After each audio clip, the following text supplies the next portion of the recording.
Ghatkopar hoarding दुर्घटनेप्रकरणी Bhavesh Bhide विरोधात गुन्हा दाखल करण्यात आलेला आहे। आता याच भावेश भिडेवरून भाजपनं शिवसेना ठाकरे पक्षावर गंभीर आरोप केलेत। उद्धव ठाकरेंसोबतचा भावेश भिडेंचा फोटो भाजप आमदार राम कदम यांनी ट्विट केला आणि तिखट सवाल विचारले।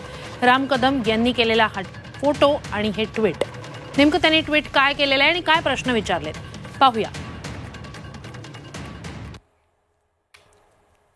14 लोकांच्या निष्पाप बळीला जबाबदार हाच तो भावेश भिडे। श्रीमान उद्धव ठाकरे यांच्या घरात मनाला चीड आणणारे हे फोटो आहे। अनधिकृत होर्डिंग्सला संरक्षण कुणाचं होतं? टक्केवारीसाठी कोविड काळातील खिचडी चोर, कफन चोर आजही टक्केवारीसाठी 14 लोकांचे बळी घेतायत। कुठे फेडणार हे पाप, असं म्हणत राम कदम यांनी थेट ठाकरेंवर गंभीर आरोप केले।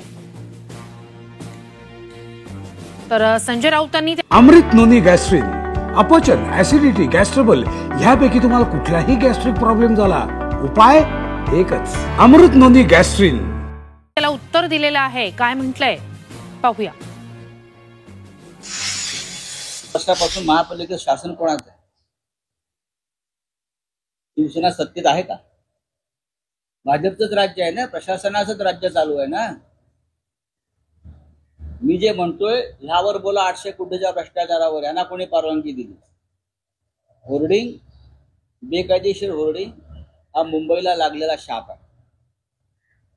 गेल्या 2.5-3 वर्षापासून मुंबईमध्ये कोणाचंही राज्य नाही, ना शिवसेनेचं ना कोणाचं।